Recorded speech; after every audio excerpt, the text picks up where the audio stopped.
pessoal do Facilitando a Medicina, tudo bom com vocês? Eu sou Cleverson Delvecq e a gente vai para mais uma aula referente à virologia, essa playlist que nós estamos fazendo sobre o estudo dos vírus.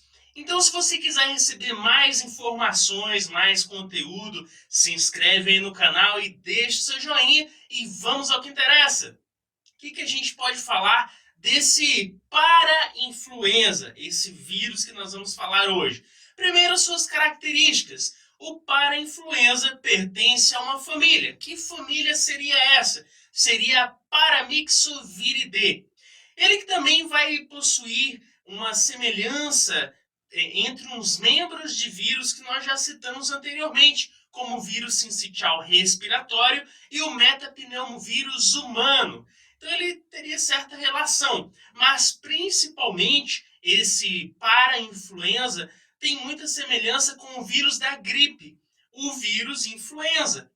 Principalmente porque ele tem neuraminidase, aglutininas, tem certa compatibilidade, parece um pouquinho com ele. A gente vai ver mais à frente o influenza, alguns vídeos mais à frente nessa playlist ainda. Mas o que a gente pode falar ainda do para-influenza? O seu sorotipo também seria importante. Ele apresenta 4 sorotipos principais, sendo que seria o sorotipo tipo 1, 2, 3 e 4.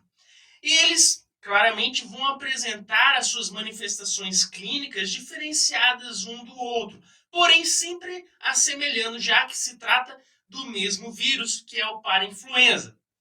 Agora, e a sua distribuição mundial, a sua epidemiologia? Ele teria presente em praticamente todo o mundo. Ele tem uma distribuição mundial, como acabei de falar, e a sua estrutura, nós podemos citar o seu tamanho, que seria entre 50 a 200 nanômetros. É relativamente grande comparado com outros vírus, por exemplo, o picornavírus.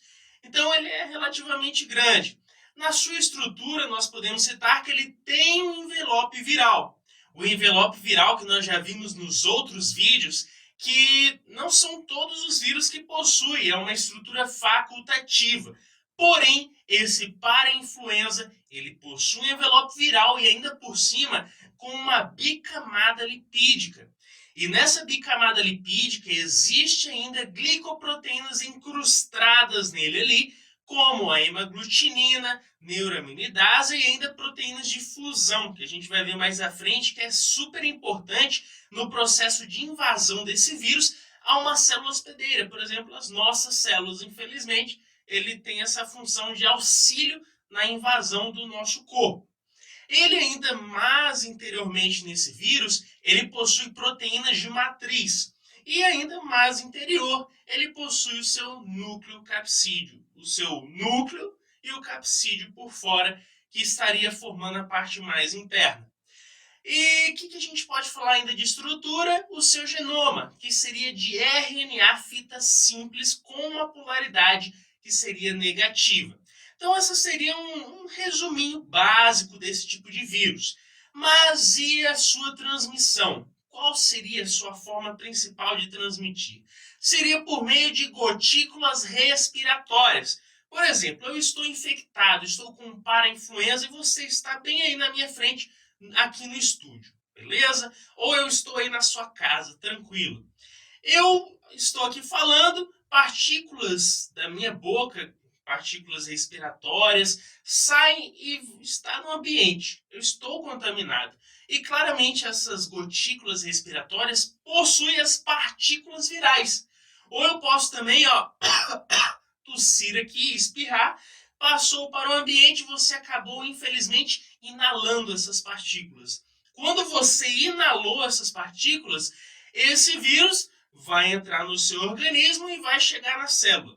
Quando o vírus ele chega e encontra uma célula pela qual ele tem maior tropismo, maior afinidade, ele vai e faz o processo de adsorção, onde a proteína de fusão que a gente citou anteriormente, que está ali no envelope viral, ele vai entrar em contato com a membrana dessa célula, principalmente vai clivar com a siderina protease dessa célula. Clivou, ele vai adentrar na célula.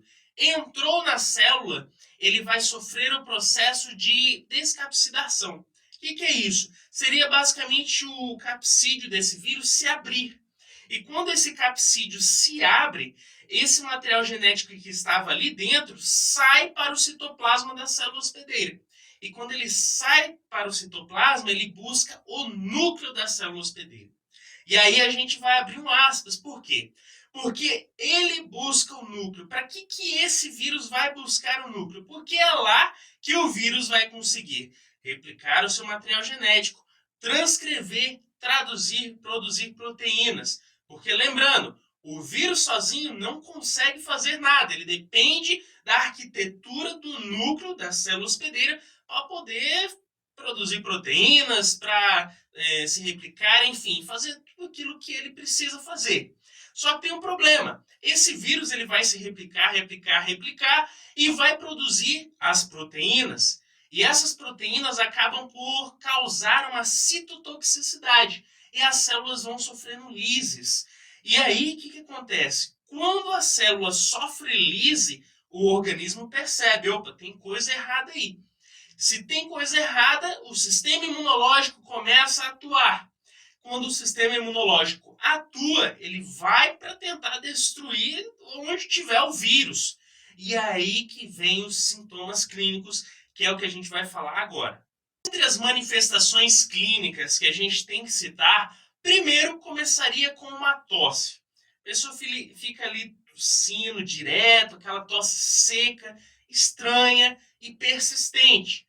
Ela vai estar ali tossindo, vai ter aquele mal-estar, febres altas, pode existir também aquela dor de garganta, uma laringite, ela vai ficar com aquele mal-estar, porque está com febre. Se a pessoa está com febre, ela vai querer ficar na cama, só ali, nada mais. Também ocorre a croup, que a gente chama de laringotraqueobronquite, e uma piora que pode evoluir até mesmo para uma pneumonia. Então, é uma coisa bem séria realmente. Isso seria o quadro clínico que a gente pode citar de forma geral. Porém, esse para-influenza, ele possui basicamente 4 tipos principais que a gente tem que citar. O para-influenza do tipo 1, ele estaria associado principalmente com essa croup. Essa croup que é o que a gente já citou. O que é a croup? Seria a laringotraqueobronquites. E ela estaria cometendo principalmente o trato respiratório na porção superior. Comprometeu a porção superior e ele vai estar diretamente preocupando quando vai atingir ou infectar crianças. Por quê? Porque as crianças não têm aquele sistema imunológico preparado para conseguir destruir esse vírus. Então a gente tem que saber, em resumo, para a influenza do tipo 1 está associado à croup e vai ter preocupações porque ele atinge o trato respiratório superior, principalmente em crianças. Então isso que a gente tem que saber. Existe o para-influenza tipo 2, também está associado à croup, porém ele não tem tanta importância epidemiológica. Agora, a tipo 3 sim, aí a gente tem que abrir um parênteses porque é importante. A parainfluenza tipo 3, ela causa inflamações principalmente no trato respiratório inferior, que pode ocorrer bronquites, pode ocorrer até pneumonias. Então é uma coisa que deve se destacar porque é preocupante, pode ter um quadro clínico aí ruim nesse paciente, com mal-estar, febres altas, inflamações. Porém, ele também pode causar a croup ali no trato respiratório, causando problemas no trato respiratório superior, mas em destaque ele vai estar causando pneumonias, principalmente no trato respiratório inferior. E sempre associamos a preocupação com crianças, devido a ela ter essa fragilidade, não ter esse sistema imunológico maduro para combater esse tipo de vírus. Então, esse é o tipo 3 da parainfluenza. E existe ainda o tipo 4 da parainfluenza. Esse tipo 4, ele também vai poder causar uma infecção no trato respiratório superior. Porém, ele não tem tanta incidência como as outras 3 que nós já citamos. Então, seria esses 4 que a gente poderia destacar.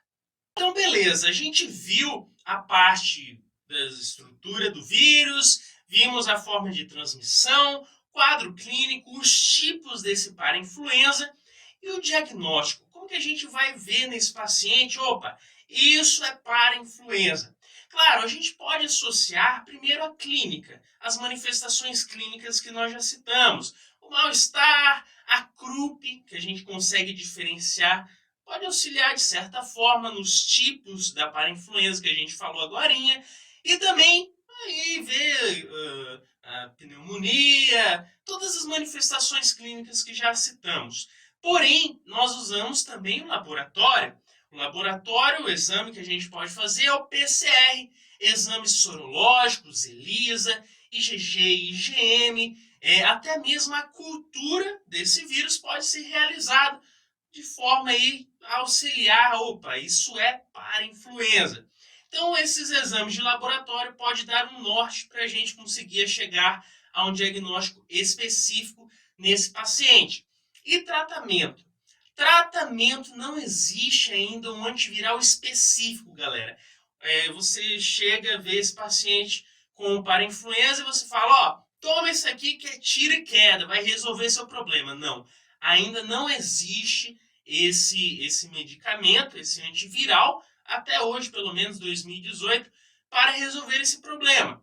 Porém, o que a gente faz? A gente faz um tratamento suporte com o paciente. Ele está em mal-estar, vou tentar, de certa forma, não fazer ele sentir tantos sintomas. Então, eu vou lá, administro um fármaco, por exemplo, ele está com febre, vou lá e dou algo para febre. Ele está com dores, vou lá e dou algo para dor. Algo sintomático apenas. E a prevenção, o que a gente pode fazer?